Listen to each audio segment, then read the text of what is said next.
MetalHorrorGamer here, and 2017 is almost done.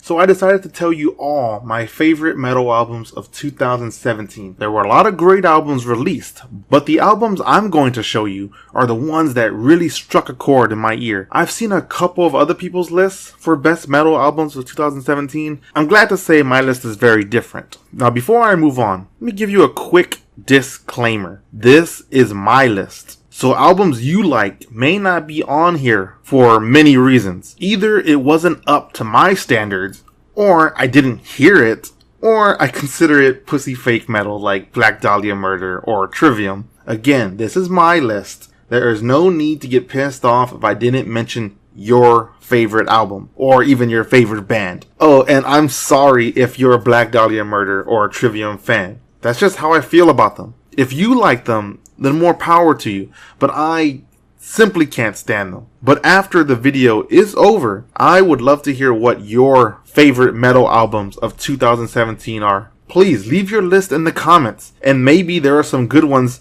that I missed out on, and I could check them out now once I see your recommendation. Some people like to do top 10s or top 5s. Well, for mine, I'm going to do a top 6. Why 6? Well, because 6 is more metal than 5. And these were the 6 albums that really stood out to me. These were the albums that kept me coming back the most often. Alright, enough of the intro. Let's get our fucking heads banging. Number 6. Cryptoriana, The Seductiveness of Decay by Cradle of Filth. This album isn't Cradle of Filth's best work, but it's nice to see them continuing to try to go back to their first 3 albums when it comes to their lyrical structure. It all changed with Midian and didn't start to go back to classic Filth until Darkly Darkly Venus Aversa, which was nice. I respect Cradle for trying to get back to their roots, and for the most part, it's all coming out pretty good.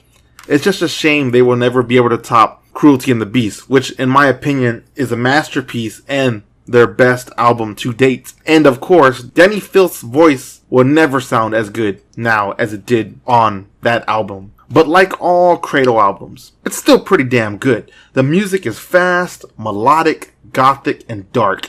I don't think it's as good as some of their other recent albums, but it still has that Cradle sound that I love. If you enjoyed Cradle's first 3 albums, or Darkly Darkly Venus Aversa and Up, you should enjoy this one as well. Danny Filth said that the song Achingly Beautiful has a vibe similar to A Gothic Romance from Dusk in Her Embrace. I honestly don't hear it at all. I tried. It doesn't sound anything like anything that came on the Dusk in Her Embrace. It doesn't even sound like reminiscent of anything from that album. But whatever. And for an awesome bonus, there is a cover track of Annihilator's Addison Hell, which sounds pretty fucking awesome. Here are my top 3 favorite tracks from Cryptoriana, The Seductiveness of Decay. Number 1, Heartbreak and Seance.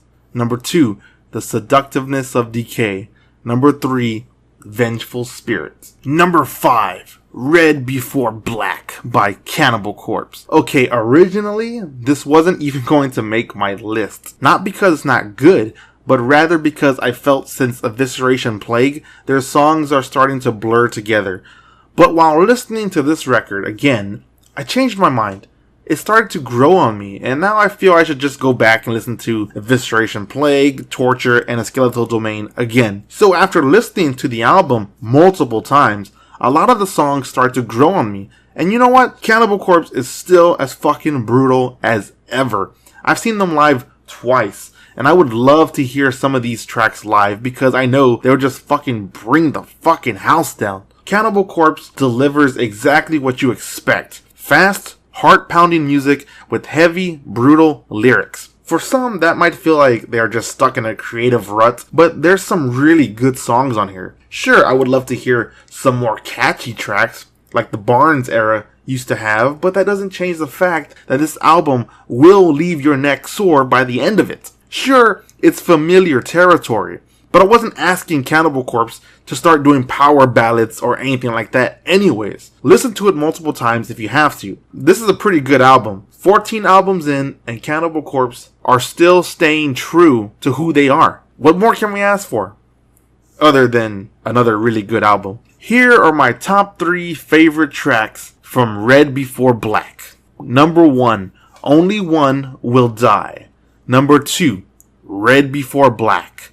Number 3, Shedding My Human Skin. Number 4, Gods of Violence by Creator. Yeah, the legendary German thrash metal band Creator does it again with Gods of Violence. Like most of the thrash metal bands that were awesome in the 80s, their 90s albums were basically garbage. But with the 2000s, thrash seemed to have a resurgence, and Creator's resurgence happened when they released their 2005 album, Enemy of God, and they have been kicking ass since. Gods of Violence gives you exactly what you want from Creator. The music is fast, and Mike Petrosa's vocals just enhances the music as usual. Creator's music just feels like the kind of music you want to hear when you're on the battlefield, spilling the blood of your foes. War is Creator's specialty. There's nothing I can really say bad about this album. I love that Creator stays true to their sound while still sounding fresh and fucking heavy. One of the best thrash metal bands out there still today. I'm so glad to see them still out there kicking ass. If you liked any of the recent Creator albums, this one is a must buy.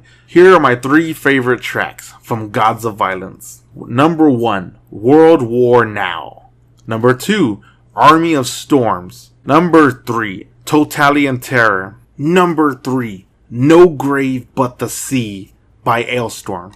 Drink up, me hearties, because Ailstorm is back with another killer album. No Grave But the Sea turns the metal up to 11 and doesn't turn it down until the last track ends. Every song on this album is catchy and memorable and kick ass. In actuality, they are power metal, but most people consider them pirate metal because that is usually the theme of their albums and music, which is fine with me. But when I listen to their music, I feel like I should be playing Assassin's Creed 4 Black Flag. Either that or jump on a boat and drink rum till I pass out. This album certainly makes you feel like you're on a pirate ship singing metal sea shanties. This is a must-own for any metal fan. The music is fast, fun, and doesn't take itself too seriously, if you couldn't tell by the pirate theme. But there is something else that is great about this album. Originally, the album has 10 songs, but if you get the deluxe version, you get another 10 tracks. It's basically the previous 10 tracks, but with one noticeable difference. The vocals were removed and replaced with dogs barking. Yeah, you heard me right. Dogs barking. That is awesome. And I'm okay with this because, dogs don't have no good metal to listen to. The titles of each track is altered a bit for these versions. For example, the opening track is titled No Grave But the Sea, but the dog version is titled No Grave But the Sea for Dogs. Basically, every track is titled this way. I couldn't believe it when I heard it, but man, is it freaking hilarious. Seriously, pick this one up. You won't regret buying this album. It's really hard to choose just 3 songs because the whole album is basically all great, but I did find 3 that I enjoyed the best. Here are my 3 favorite tracks from the album No Grave But the Sea. Number 1, No Grave But the Sea. Number 2, Fucked With an Anchor. Number 3, Mexico. Number 2, Theater of Dimension by Exandria. This is most likely the last album from Exandria I will find awesome because it is the last time Diane Van Giersbergen is providing vocals for the band, which is a huge fucking shame because she is amazing. It saddened and shocked me to hear about her departure, but the band was seriously degrading her health, so she had to leave. And of course, her health is obviously more important than a band, so you should always take care of yourself. So she left and is taking a break from music to concentrate on her jewelry company, Precious Metal. I wish her all the best, and she has some pretty damn good items for sale, which I have bought for my wife as a gift. So if you're interested in that, go check that out. Also, another plus is if you order some of her custom-made jewelry, you get to talk to her directly over Facebook. That was just a freaking awesome experience to have a chat with her, even though it was mostly about business, but there was some friendly chatting in between. But back to the album. Theater of Dimensions is amazing. Diane is like a siren, but not in a bad way, meaning when she sings, she draws you in and doesn't let go until she stops. The album has a good mixture of fast pounding tracks and slow epic tracks. To my surprise, I haven't seen a single list that mentions this album, which is a shame. Look, I understand. Symphonic metal isn't for everyone. It's not even on the top of my subgenre favorites for metal, but this album is just too awesome to not listen to. I can't recommend this album enough, or even the other albums she worked on with Exandria.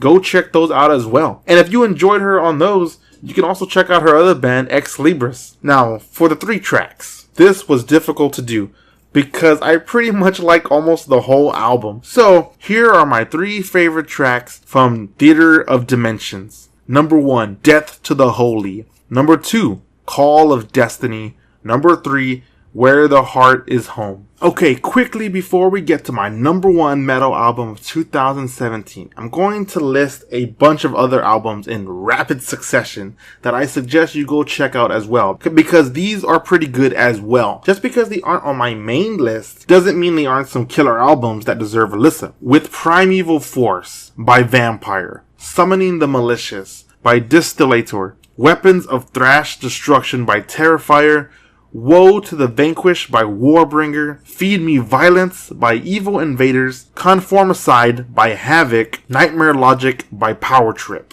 Number 1, The Omni Class by Lich King. There was no way that the latest album from the best modern thrash metal band, Lich King, wasn't going to make my number 1.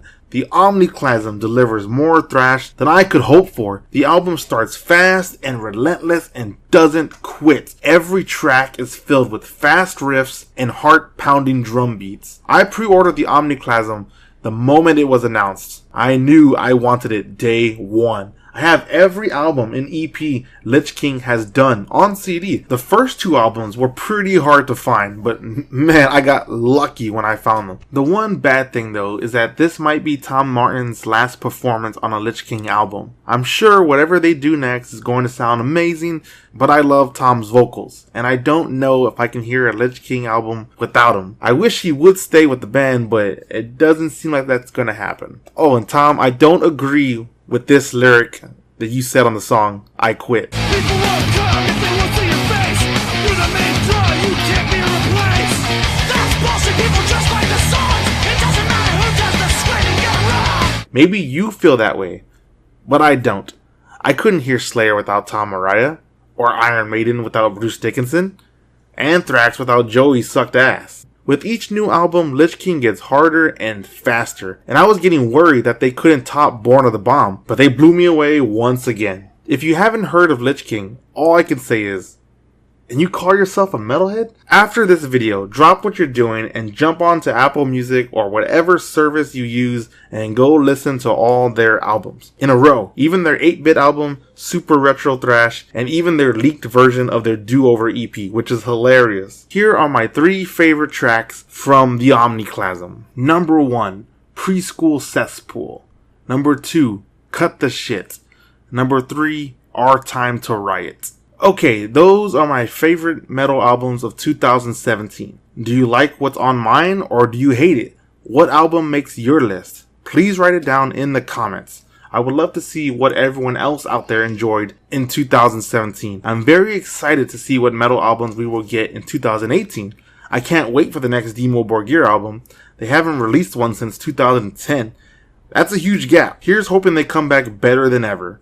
If you enjoyed my video, go ahead and leave a like. And if you want to see more, you can always subscribe. Until next time, keep headbanging, metalheads. Ready?